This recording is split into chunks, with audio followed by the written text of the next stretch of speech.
सोनपुर की सुबह हमेशा कुछ खास होती है। ठंडी हवा, मिट्टी की खुशबू और उगता हुआ सूरज। इसी सुबह एक छोटे से घर में अमन की आंखें खुलती हैं। उसकी आंखों में नींद कम और सपने ज्यादा होते हैं। आंगन में दादी तुलसी के पास दिया जलाती हैं। घर के भीतर चूल्हे की आंच पर चाय उबल रही होती है। ये वही रोजमर्रा की सुबह है जो गांव के हर घर को जोड़ती है। अमन और उसकी छोटी बहन गुड्डी की शरारतें घर को हंसी से भर देती हैं।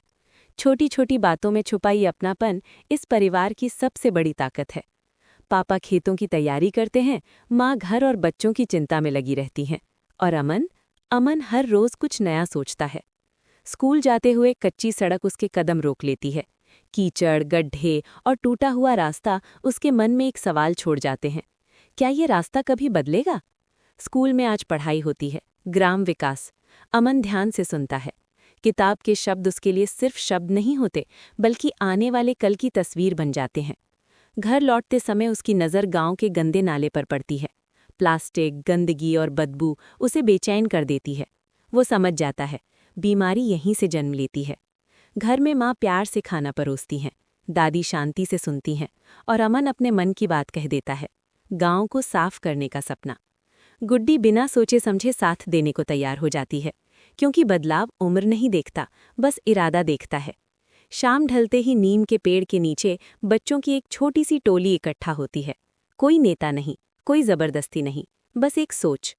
अगली सुबह झाड़ू और बोरी हाथ में लेकर अमन और गुड्डी निकल पड़ते हैं। कुछ लोग हंसते हैं, कुछ मजाक उड़ाते हैं, लेकिन अमन रुकता नहीं। पापा खेत से लौटते हुए ये सब देख लेते हैं। उनकी आंखों में शब्द नहीं होते, बस गर्व होता है। घर के बाहर बंद नाली एक और परेशानी बन जाती है, लेकिन इस बार अमन पीछे नहीं हटता। वो हाथ गंदे करता है ताकि रास्ता साफ हो सके।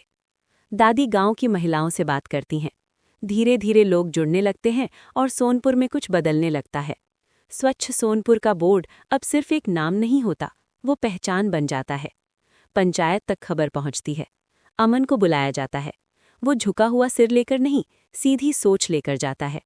उसका जवाब सादा होता है, क्योंकि सवाल भी सादा था। गांव उसका घर है। पंचायत साथ देती है और अमन का सपना थोड़ा और बड़ा हो जाता है। घर लौटते हुए गुड्डी की खुशी हर थकान मिटा देती है। माँ रसोई में मिठाई बनाती हैं, दादी मुस्कुराती हैं। अब सफाई के साथ साथ पेड़ लगाने की शुरुआत होती है। हर पौधा एक वादा बन जाता है। फिर आती है बारिश, पहली बूंद, पहली मुस्कान। तालाब भरने लगता है, खेत हरे होने लगते हैं। पापा की आंखों में फिर से उम्मीद लौट आती है। स्कूल में अमन को सम्मान मिलता है, लेकिन वो खुद को बड़ा नहीं समझता। वो दादी के पैर छूता है और दादी आशीर्वाद देती हैं। रात को पूरा परिवार आंगन में साथ बैठता है। चांद ऊपर चमक रहा होता है और सोनपुर नीचे, क्योंकि जब परिवार साथ हो और सोच साफ हो तो कोई भी सपना छोटा नहीं होता।